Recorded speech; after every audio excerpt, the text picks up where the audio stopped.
Good afternoon, ladies and gentlemen. Guile here, and welcome back to the Forged Alliance Forever promotional series. It's a Pro Joe mix-up today, custom 4v4, and the best news is there's no news. By the way, if I cough, splutter, and gurgle, maybe even hiccup through this one, apologies. I've only just got my voice back. It's part of the reason you didn't get a cast last week. That and the fact that I've had sporadic internet outages to add to my troubles. But if you're good, and I mean if you're good, that means no naughty comments in the comment section about my weight and or hairline, you might get a second cast this week, but no promises. We'll see what we can do. Anyway, on to today's game. As we said, custom 4v4.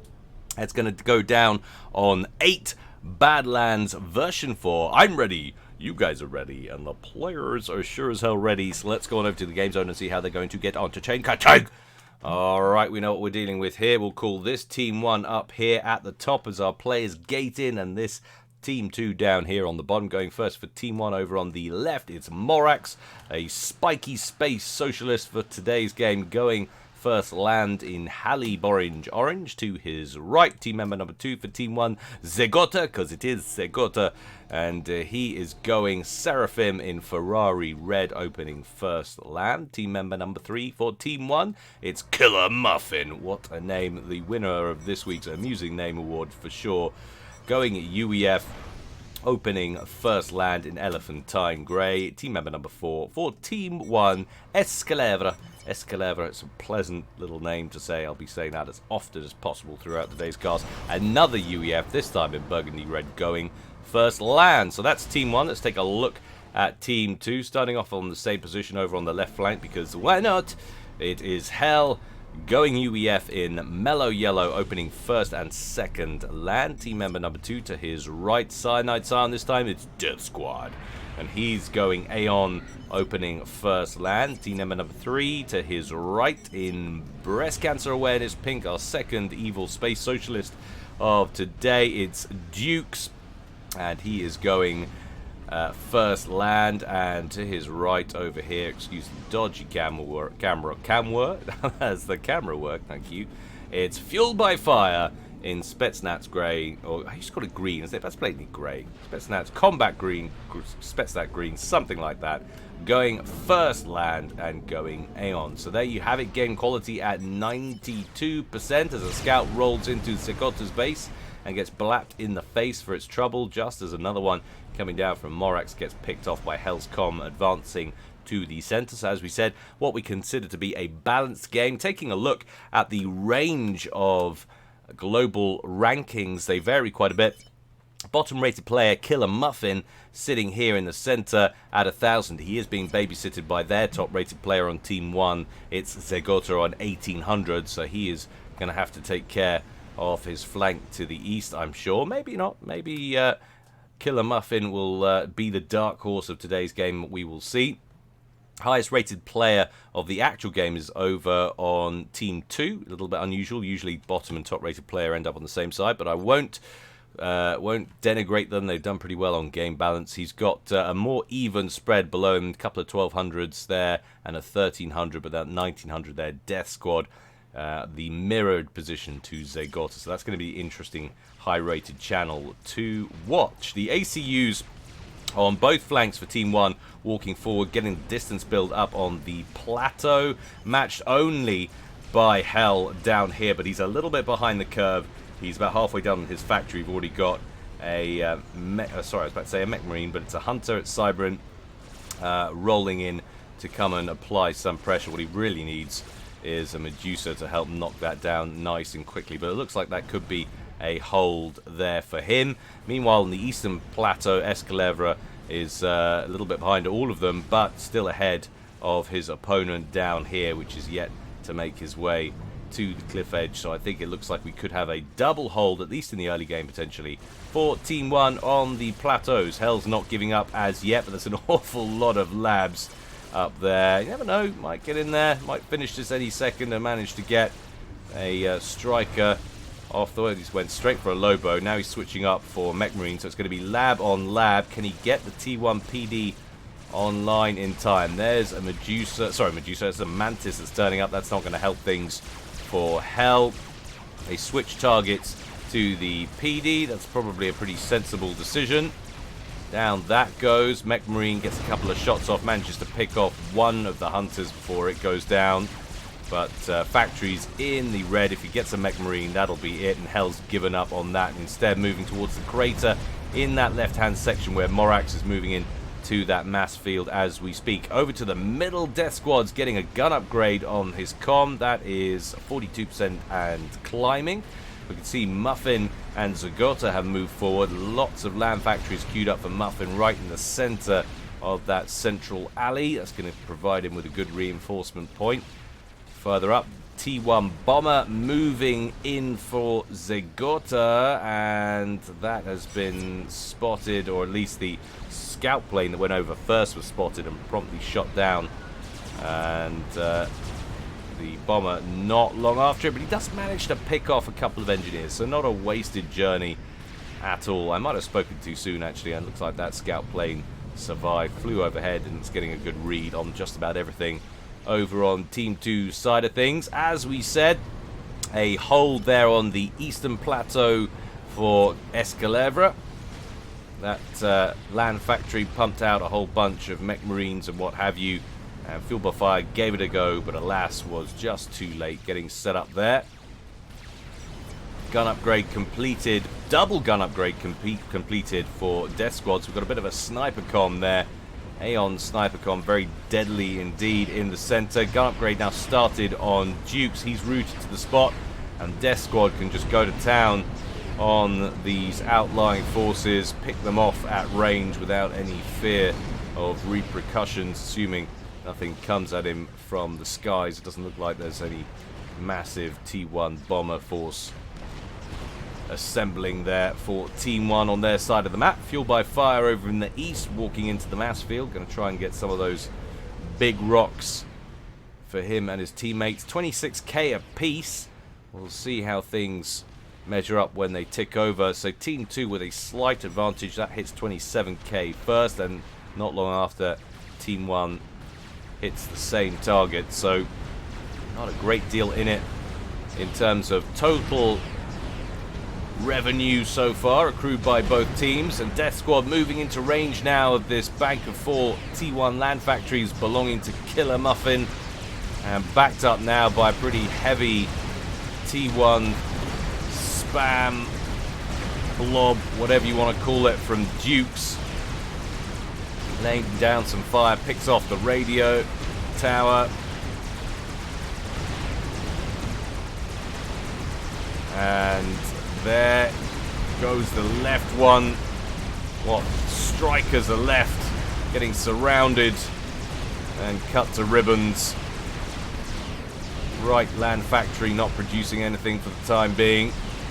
And Hell using this opportunity to move up as well. New secure point a little bit back into the left. Engineers hurriedly trying to get T1 PDs in play, but here they go. Zagota with the gun upgrade as well. 2-on-1. Death Squad taking some heavy damage early on. He's primarying Killer Muffin, but of course he's got a little bit of extra hit points being UEF. And now a bit of counter push from T1 Spam and T2 coming in from Morax as well. Got a few hoplites in there. Death Squad down early on to 4,500 hit points and falling. This would be a harsh lesson for Team 2 to lose their highest rated player, their 1900 rated player. All in the first 10 minutes. It could well happen. He's down into the red. This is a terrible start for Team 1. Goodness gracious me. It looks so promising with that double gun upgrade early on, but he overextended and got just royally double teamed by Killer Muffin and Zagota. And they'll be saying that is very good. Excuse the horrible, inaccurate pun. And now Duke's left to hold the line in the center all by his lonesome. T2 upgrade on the way for Killer Muffin, but that's a massive coup for Team 1. They've taken out the highest rated player on Team 2. We're left with a 1300 and two 1200s now versus admittedly 1000 and a 1300, but then a 1600 and an 1800 as well. Build capacity rushing in to the remains of Death Squad's old base, trying to pick up the mass points and scoop the wrecks ASAP. But that is an absolute coup. I'll be very, very happy with that. Escalevra taking a few pot shots at the span down here belonging to Dukes. You shuffle left ever so slightly. Fueled by Fire going to move out with his comm and Aurora spam. Escalevra with the Zeph amp upgrade on board that ACU.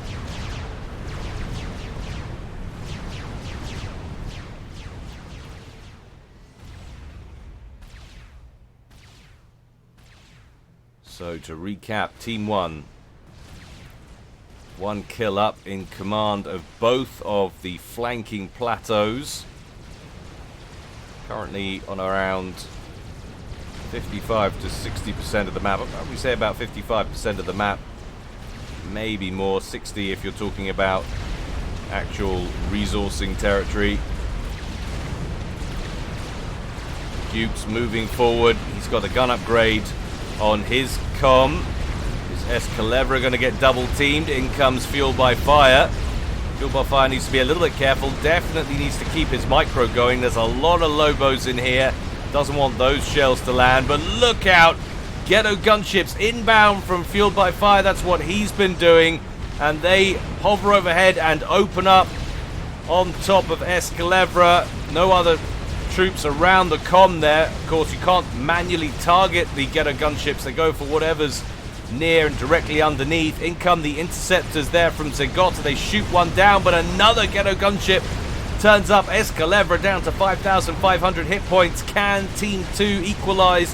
This would be hugely important if they can. And there goes another Ghetto gunship. That gets shot down as well. Well, that was a pretty solid effort. We've got a Mercy queued up here, so potentially a Mercy strike on the cards. Escalevra taunted by that recently deposited mass. Looks like he wants to come forward and scoop some of that. It's an ill-advised idea, given what we know could be queuing up down there. If he gets a read on that comm, just 3 or 4 Mercies might do the trick, maybe less than that. Zegota and Dukes duking it out over here. Dukes on around 7,500. Zegota on 6,200. Look out. Mongoose is inbound though from the west. Hell turns up to join the party. Zegota needs to start being careful. So we've got 4 Mercies online down here. Where is Escalevra? Well, he's stationary. He's back here. 5,200. Can't for the life of me remember off the top of my head the damage that a Mercy puts out on connection, but you get all 5 or 6 of those in, you'd make a pretty good run at that snipe. Doesn't want to leave it too long. Trouble is, we've got interceptors here for Zegota. We've got a larger group over here on the eastern plateau for Escalevra himself. So if they get a read on that Mercy snipe, that could be trouble. But actually, the Mercy's moving towards the middle. Maybe he's taking a look at Zegota in the center.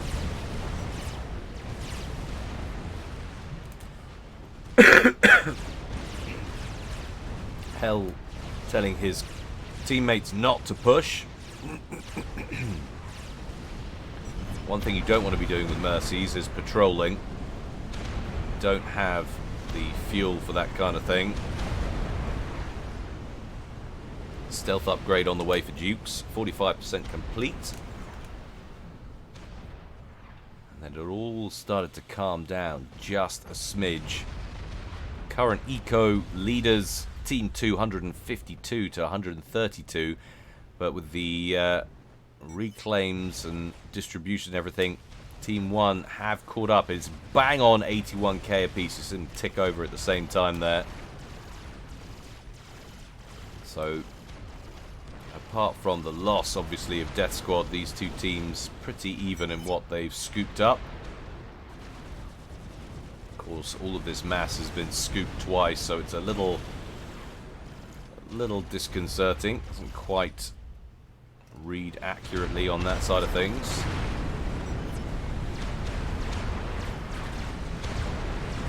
Rhinos getting torn apart as they park within Lobo range. Escalevra turns up with his comm. Any movement from the Mercies? A little bit, but again, they don't have a lot of fuel. They need to be careful here. Looks like they're thinking about it.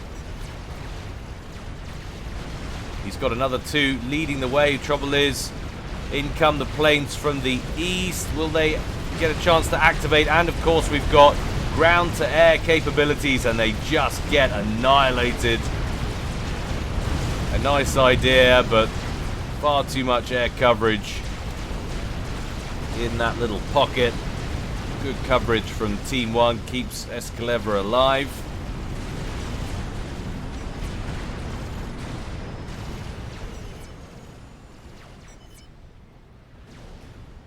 So who is short stacking on generated eco? Well, not surprisingly, Killer Muffin in last place. He's on 39.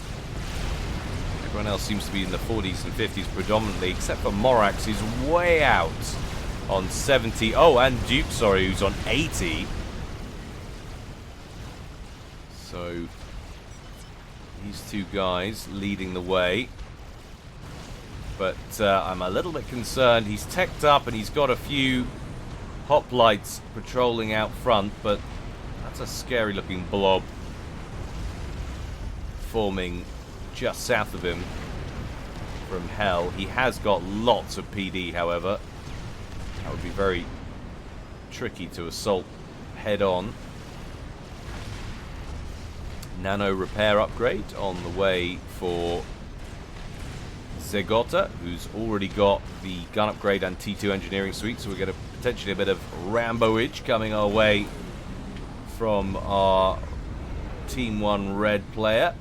Killer Muffin just with the T2 engineering suite. You can see the triads loitering underneath that T2 shield gen.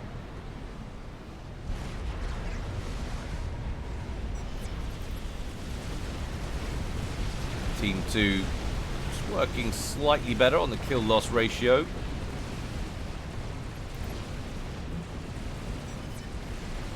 Hell wisely not exposing himself to an engagement over here.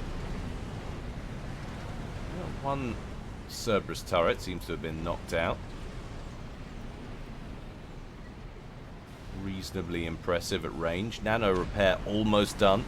That's going to be a nasty looking commander. 17,000 hit points base, 86 points a second, 86 hit points a second regen, and now he's going for advanced nano repair. Get ready to see something ACU special.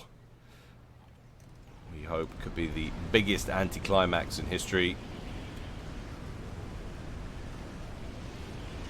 All those waiting for a Jeffrey Epstein trial. Too soon? it's even for a pedo, it's not particularly pleasant. T2 upgrade on the way for Dukes. 34% done there. And suddenly the game's taken on a real stall as these guys try to figure out their next move. And hell, drifting east with just about everything. Is this going to be the start of a large push up the eastern flank with fueled by fired spam? Killer Muffin spotted it. He's moved his T1 forces in to try and back up Escalevra, who's very hurriedly trying to get a firebase operational. 2 shield gens, 3 T1 PDs, 3 T2s. Working on that first triad now.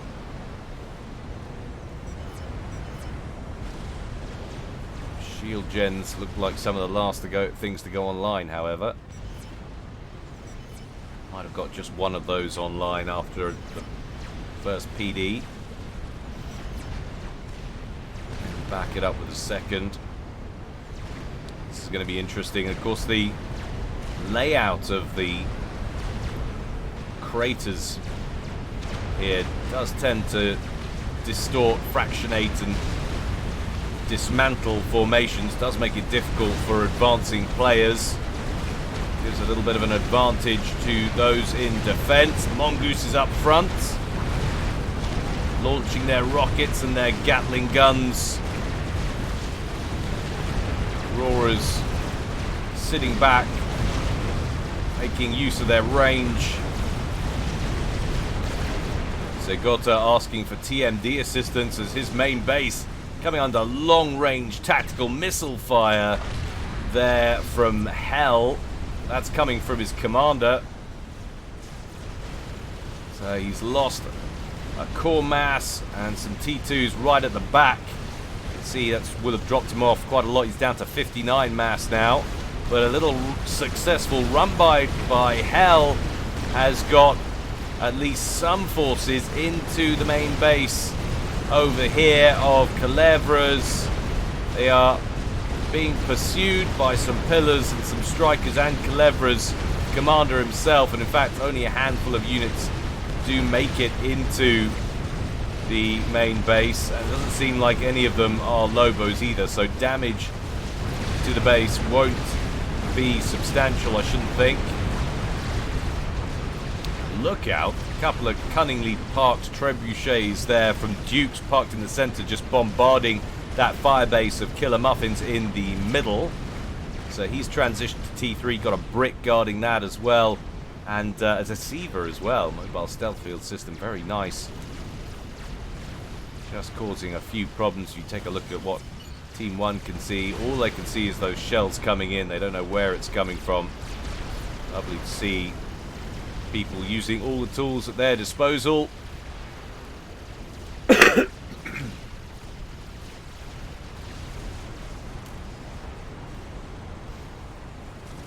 Mongoose is taking some pot shots, actually able to hit a couple of the units right on the edge of the cliff face there. Those they Vipers, they are indeed ill-advisedly parked right on the edge when they could have been parked over here. That one doesn't seem to be able to shoot right now, maybe because of its location, but the shield is down. And this is going to be painful. Both Zegota and Muffin routed to the spot on upgrades. Oh man, that firebase is gone. T2 reactor gone. It's not actually looking great. They did really well with taking out Death Squad early on, but all of the pressure subsequently has come from Team 2. That firebase effectively dismantled. Duke switches up to bombarding Escalebra's firebase over here. That's unshielded. Won't take long for those T3 mobiles to take apart those emplacements, and indeed it doesn't.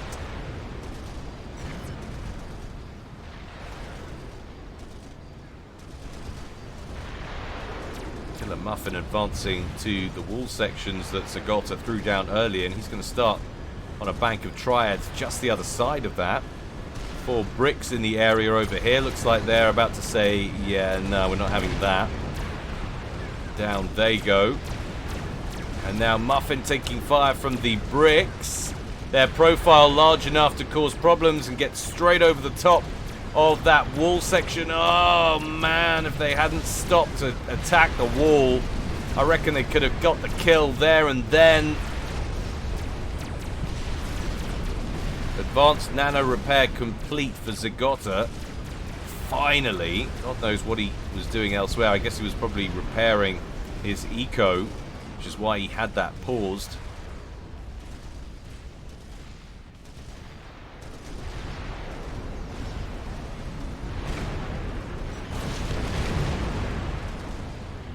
Gotta say, the momentum from Team 2 really impressive. The upgrade to T3, well timed for Dukes. That T3 tech paying absolute dividends. Still at T2 there for Zegota. We do have T3 tech over from Morax, so he is brick capable. But Dukes is on 127, Fueled by Fire on 136, Morax, who's T3 capable, not power locked, and he's on 91 mass per tick, so he's going to have trouble keeping up with the T3 spam coming out from Team 2. And as far as I can tell, he's the only one who's actually T3 capable at the present time for Team 1.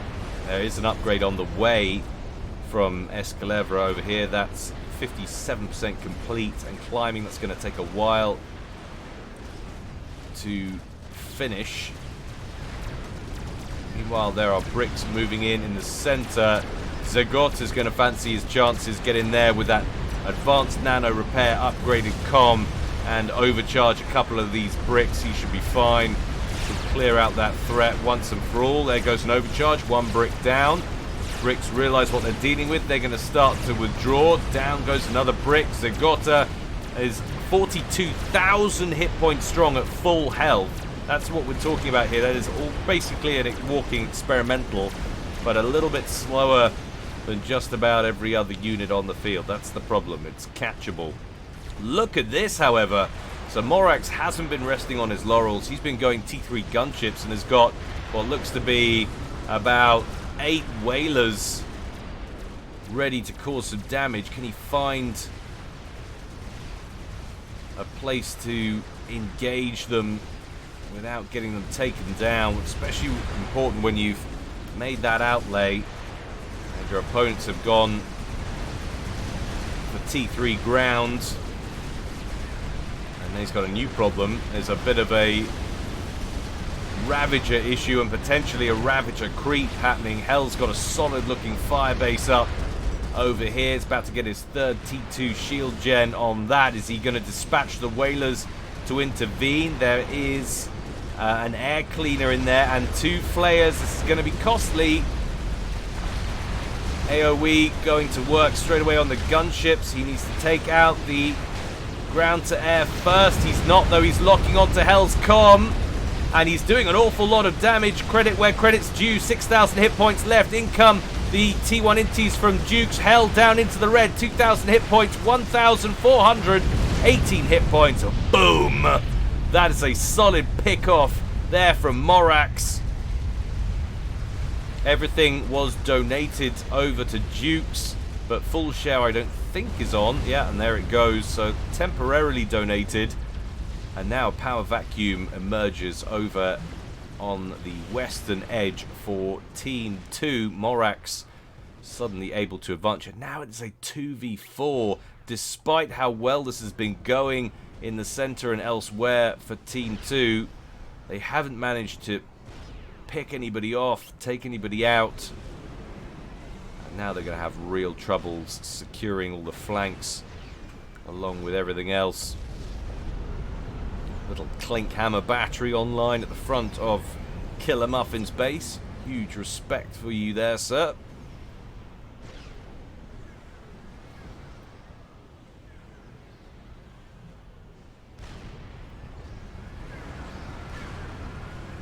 (79%, 80% done on T3 for Dukes, who now has a pretty solid band of bricks in the center. 3 trebuchets from Morax moving to the middle. They're ill-advisedly positioned. Harassment from the skies going after what exactly, I'm not sure. It might be the trebuchets or it might be the Redeemers first. Redeemers, sorry, not Redeemers, that's the wrong way. It's Bouncers just taking those Notha fighter bombers apart. Zagota, very risky, trifling with that comm right now. So chunky. Still 3 more ranks in vet to go, and he's nearly at that next one. Another overcharge, another brick dead. Can't afford to keep losing those. T3 on the way for Morax's comm. Nice little run by, though, from Dukes. He's managed to get 4 bricks in relatively sensitive positioning over here, but won't want to go steaming into the base. Escalevra with the comm. That's now got personal shield as well. So that's going to get overcharged to death, I would imagine. Oh. one down, another one almost taken out, just 61 hit points remaining on that. There it goes, and only one brick remaining.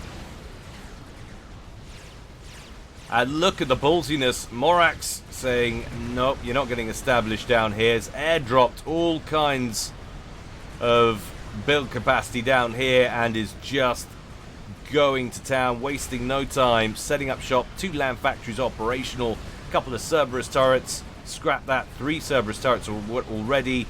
Whalers for air coverage. And shield gens going up on the east to defend against impending pressure from the Dukes. He really doesn't look like he made a solid play for Hell's own old base. Quantum Gateway under construction for Fueled by Fire. Can't tell if that's ambitious or not. It's on 172 mass. Dukes on a 293, but that was reclaim related. Spike there. It's actually 220 by the looks of things. Still, that's pretty enormous when you think Morax is only on 100, though that is going to skyrocket if he can hold on to this base and build up. Conversely, Duke's under pressure now is going to struggle to hold on to these mexes over here. Spy planes in from Morax. Whalers over here. Will he be able to repel these bricks which are inbound, though? T1 just gets eviscerated. Really needs to march straight in and take this base out. That's what he needs to do. The Whalers lock on. The Cerberus turrets have opened up. What have we got over here? A drop inbound from the Dragonflies. That's going to land on the plateau, actually, for the time being. Bricks have taken down the 2 shield gens. 1 Cerberus turret remains. Just finished the job. Perhaps concerned about the pressure incoming down the middle from Zagota. Serenity's lobbing T3 mobile artillery shells over the reservation into the center there. Shield gens protecting the con, though they're about to collapse. There goes the first one. There goes the second. Zagota thinking, nah, I've had enough of that. And back to Hell's old base down here. Morax well and truly evicted. So it was a good effort to set up shop. It was aggressive, but nowhere near enough ground or air presence to contain those bricks. Can Duke or Dukes get out those engineers to take it? But look at this massive artillery barrage. Oh, dirty. Filthy amounts of artillery raining down on Fueled by Fire's base now, the unshielded parts anyway at the front. I'm not sure if you can reach all the way. Click on just about everybody that isn't there. So you can see can't reach the deeper parts of the base, but is nonetheless causing all kinds of problems. That is a core T3 mass point that's about to die.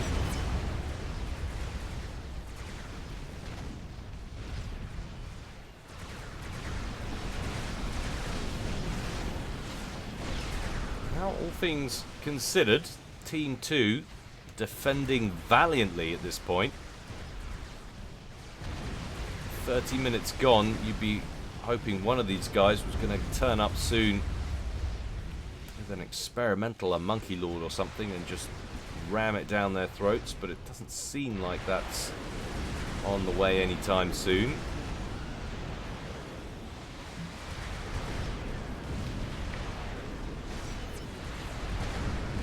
Managed to finish his quantum gateway, however, idle for the time being. It's going to lose another T3 Bex potentially. Yeah, that's well in range. Although, well in range of just one final demolisher that's left. Everything else has been taken out by, presumably, by this Serenity over here. It's got 7 kills. Hello, an advance on the middle. Harbingers from Fueled by Fire moving in on Zagota's position. Remember, that is the brutally dangerous commander. We do have a Rambo preset support commander in the mix as well. They do decide to grab territory and try and hold it. That could be instrumental in doing so. Zagota retreats behind two very chunky T3 heavy shield generators. And we've also got build capacity in here, throwing down artillery installations. Interesting, not PD, as there are T3 units moving in on them right now. They'll want to take down the shield gens, that's for sure. So much damage coming off those bricks. Down go the shield gens, or one of them at least. Zagota still looking very healthy indeed, though.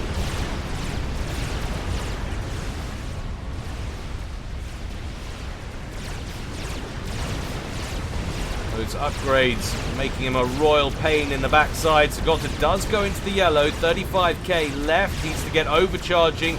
Takes one harb out with that. That's less than they would have hoped. In comes a mobile shield gen.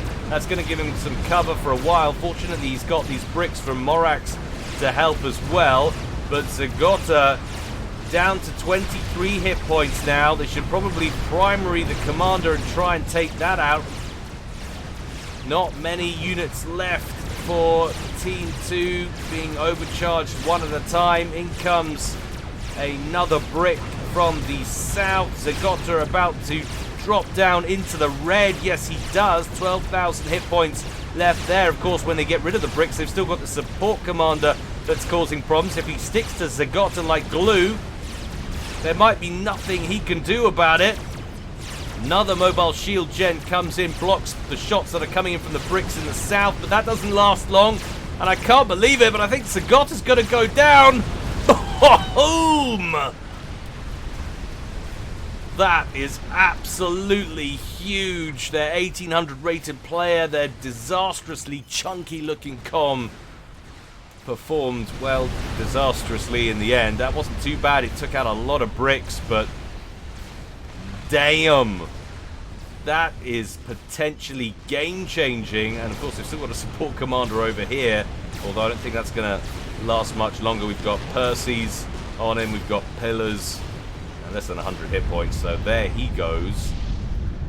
But that is a sacrifice well worth it. So it's now a 3v2, and a new group of Serenities roll out from Fueled by Fire's base down here, presumably going to start work on the plateau. I'd want to get rid of this after that last base bombardment, certainly. Demolishers get in place and return fire. Just about avoids the incoming. A little bit of microing of the tremendously slow artillery pieces, managing to avoid the tremendously slow incoming fire.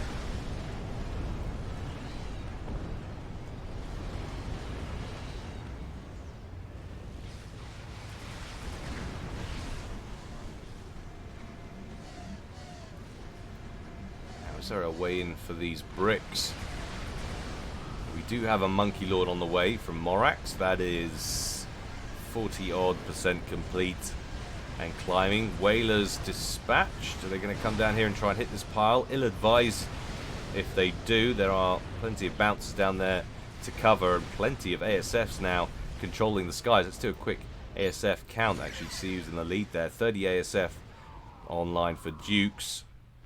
Morax has got 21 back there. But look at that! That's a strap bomber attempt, a snipe attempt on Escalevra. ASFs have been dispatched, but they're going to get a second run at him. How good's his micro? Not terrible. Whoa, Escalevra down to 5,000 HP. And he's still got 3 strats remaining. He could still pull this off. He saw away Morax's ASFs with his own. Oh my goodness. And suddenly it's level, and I wouldn't say it's level. It is worse than that. Team 2 have gone ahead purely on the basis of infrastructure. They are set up across the bottom Team 1 are not. And look at the huge pile of Percivals that was poised to eradicate Fueled by Fire. Had they managed to deal with that strap bomber pressure, it would be a completely different situation. Killer Muffin loses a lot of build capacity around. Not build capacity, actually. Mass storage. All went pop at the same time. Had that quintessential explosive look. Monkey Lord, we've just seen go live over here, is taking out that T3 pile we saw from Dukes. And that's opened up that side. Now send it on the attack, for the love of God. The trouble is, though, these strats that are being pumped out from Dukes, not ideal. Killer Muffin in full turtle mode. Is that 9 Ravagers he's queued up? Looks like Ravagers. That really is full turtle. And Morax not going on the offensive with that badly damaged Monkey Lord. I don't blame him. Threat from the sky is far too great.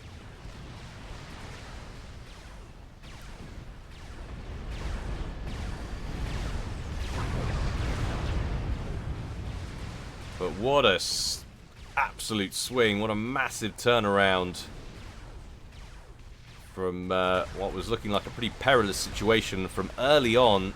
Team 1 with a bit of a throw in this one, taking nothing away from Team 2. You can see they were very evenly matched at the start. 1425 versus 1400.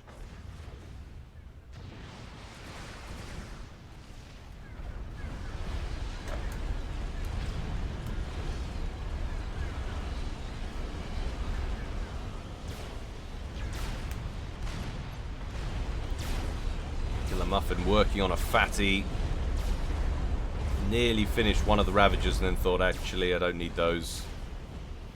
Another Monkey Lord under construction. 36 minutes gone in this one so far. A radically different game to what we've seen for certainly the first 30 minutes or so. Monkey Lord there on the way for Dukes also.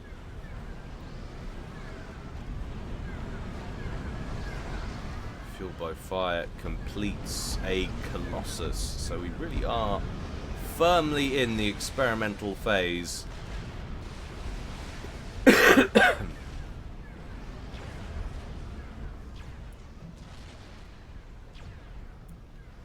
Team 1 had a massive eco lead, 700k versus 607, and now they look in mortal danger. Kill losses actually not looking great for Team 2, the kill losses, but they must have been doing something right. Hanging on through the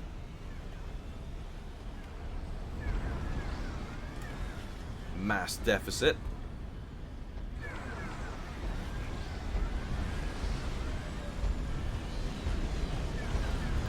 Go. Could this be the start of the final push that puts this game to bed? Up the east flank now, Fueled by Fire with his Colossus and Harbingers in tow, assisted with Duke's bricks,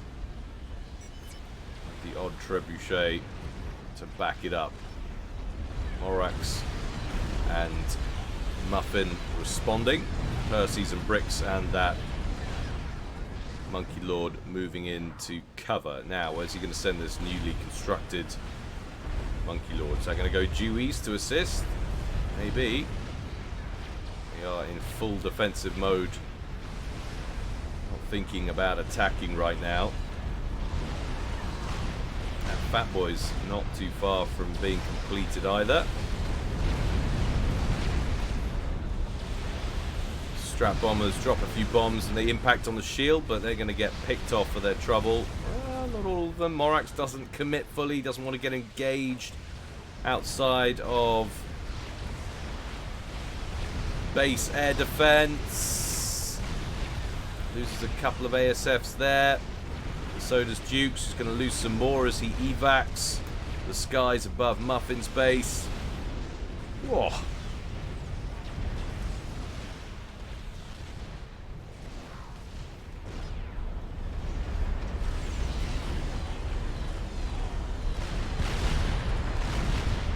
Fat Boy online. Now they've got something to hit back with. More strats inbound. Going after the damaged Monkey Lord once again. Also impacting on the shield, protecting the Fat Boy. That is proving expensive. Lots of strats getting shot down by the flayers in Muffin's base. New Monkey Lord joins the units over here. In fact, all units have had control donated over to Fueled by Fire. Engineers over here trying to throw down PDs. That Fat Boy does not need to be moving that far south. And here it goes. Engagement will likely determine the outcome of the game.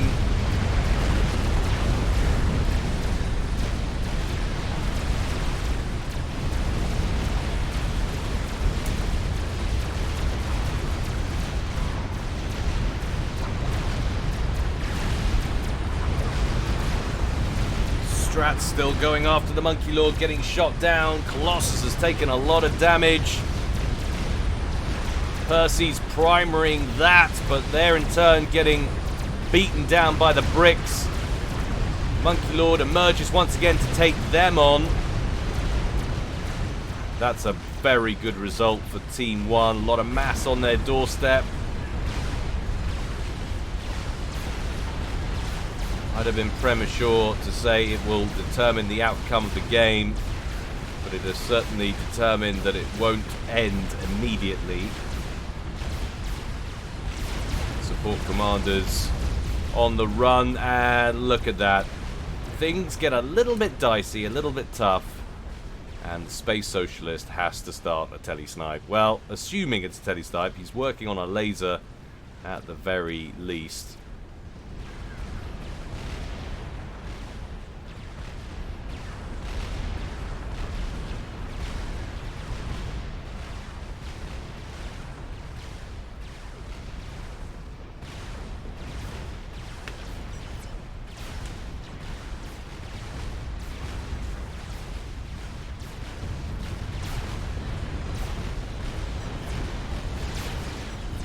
Rambo preset support commander running for his life,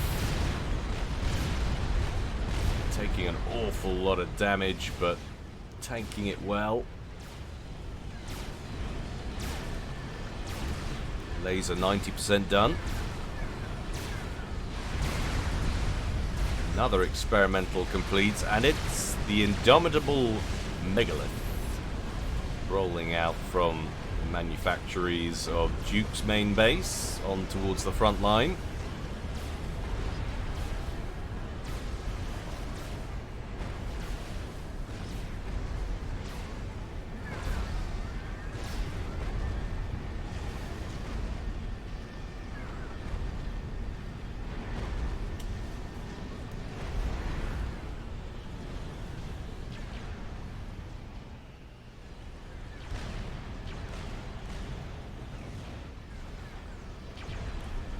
Fat Boy on the way for Killer Muffin. And a Megalith, Team 1's very own, on the way as well for Morax. That's about 75-80% done. Interesting that we've had a successful partial drop by Fueled by Fire, but he seems to have forgotten about it. Those engineers have been offloaded and sat still for quite a long time, but he has been busy elsewhere.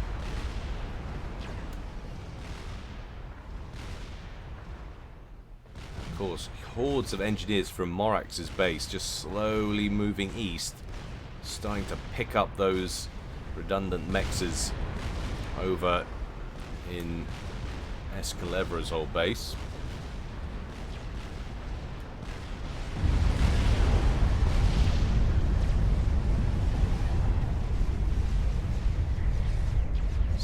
Plane's still trying to get a read on what's going on. Colossus nearly complete again, but look at this bank of TAC missile launchers. Let's see what that's actually in range of. Well, just about everything. Epic TAC missile battery could potentially make it through to kill off Killer Muffin's comm if he stood still long enough. There's a lot of shields to get through, admittedly. Got a couple of buzz kills in there towards the center as well.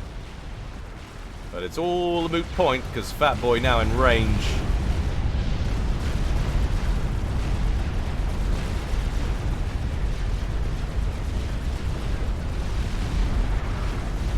All that remains is two badly damaged silos. And that's a nice bit of ranged work. And what have we got here? So Megalith with a little band of T2 flak, a couple of bricks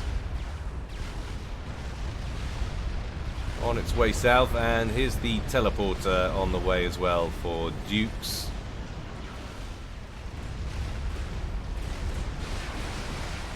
No PD surrounding Morax's comm over that way.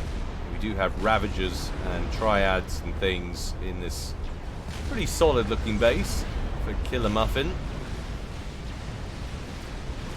As the ASFs tangle over in the west, that's gone very well for Morax, who's now secured air dominance for the time being. But this is the problem. Undoubtedly, Dukes will go after Morax if that is not spotted.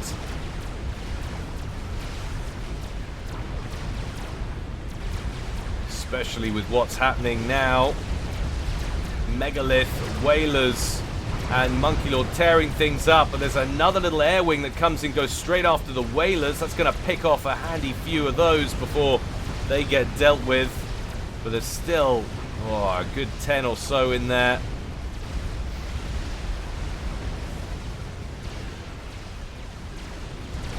T3 mexes over here are now vulnerable.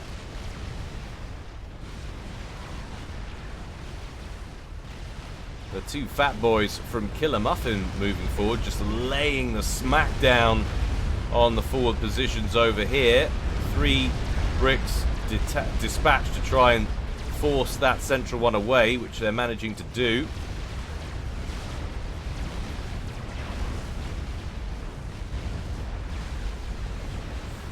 Kills on that Monkey Lord, 4 stars, plenty of work to be done there, and that Megalith that we saw situated in the middle for Dukes has been pulled back to defend from this pressure from Morax. Morax still not spotted the danger, no PD around his comm.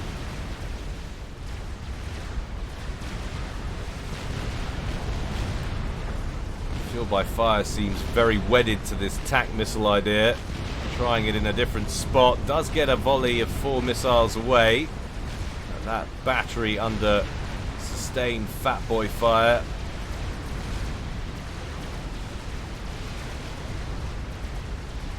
Four missiles unlikely to do any real damage there. Nice ranged work with the Monkey Lord staying out of range of the bricks. However, it is in range of the Megalith, which is just opening his cannons up on it now. Teleporter 48% done and climbing. In come the bricks down the center from Morax, chasing after a lone Colossus belonging to Fueled by Fire. That's also under Fat Boy fire from the Fatty of Killer Muffin, further behind the pack. In the meantime, down goes the Monkey Lord. Oh my goodness. And the Megalith is badly damaged up here, but then so is this one belonging to Dukes. 76% done and climbing on teleporter. Inbound strats going after the Fat Boy. They take down most of the shields, but probably won't get another pass because of that massive overrun they have in their turning circle. Colossus just about holding it together. 95% done now on teleporter. 99, 100. Random appearing com done. Is he going to scout first? That's the question. And Morax has spotted it. T1 PD all around the com now.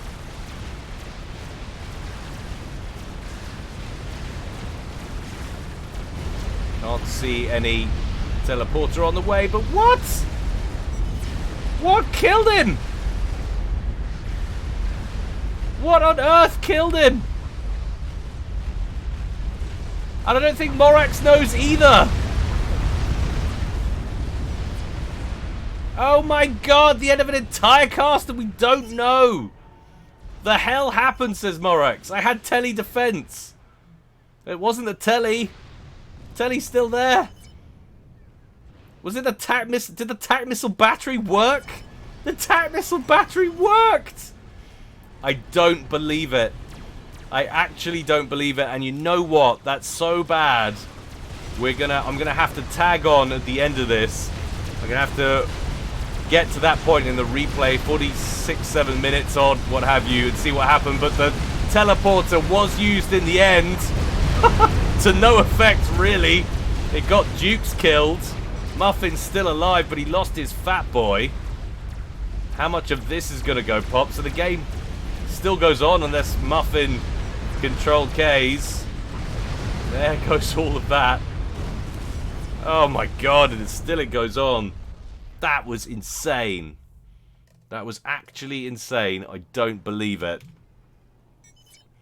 So I was laying all kinds of criticisms down, and there's the control K. He didn't like the idea of trying to play that out. He knew he was beaten. I was laying criticisms about the battery that was there, and then the battery that was there. But this cheeky little battery right in the center, a massive snipe right down the center. It must have been that. Absolutely awesome. I'm going to do what I never usually do, and I'm going to record a little extra bit off the back of that and shove it on the end here. And we'll replay it because we've got to see that. That was absolutely brutal. So here we are at 46 minutes. And the front of Duke's base has been under pressure for a while from Morax and from Killer Muffin coming around in a second. But we hadn't spotted before is this tac missile base that's down here. I'm suspecting this is what took out Morax's comm. You can see him sat here surrounded by T1 PD, all looking pretty cozy, bearing in mind that there's a teleporter about to complete. There that goes, and that's what he's expecting. And this, I'm guessing, is the volley at 47 minutes.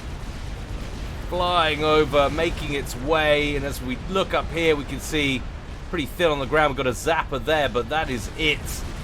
No extra TMD. In come the tac missiles. Morax, by the looks of things, doesn't even see it, as we know from his reaction. Kaboom! That was very comprehensive. About 12 missiles to spare, by the looks of things. And Morax doesn't even know what's happened. He's been busy elsewhere. And there we have it. So that's what happened. I know I don't usually do that little add-on thing in the end, but yeah, we had to see that. That was quality play from Fueled by Fire. These guys were behind. Remember, they were 2-4 against at one point. They'd lost Death Squad, they'd lost Hell. It was 4 against 2. They were holding their own, but that is a thing of beauty, a lovely little snipe. And had he not come up with that idea and really pursued it and managed to pull it off, it could have gone either way, that one. That was pretty solid going. But I hope you enjoyed it, guys. There's always more to come from me in the future. Don't forget, if you feel so inclined, you can support me on Patreon. Please do consider doing so. Payments these days are dwindling, and I can only keep doing this so long as the support is there to assist me. So do consider it, guys, if you don't already. If you do or have done in the past, thank you so much for your assistance. You really do mean the world to me. It allows me to keep doing what I love and to help support the community. So thank you for all of that. Until next time, guys, though, stay well and stay safe. This is Guile, signing out.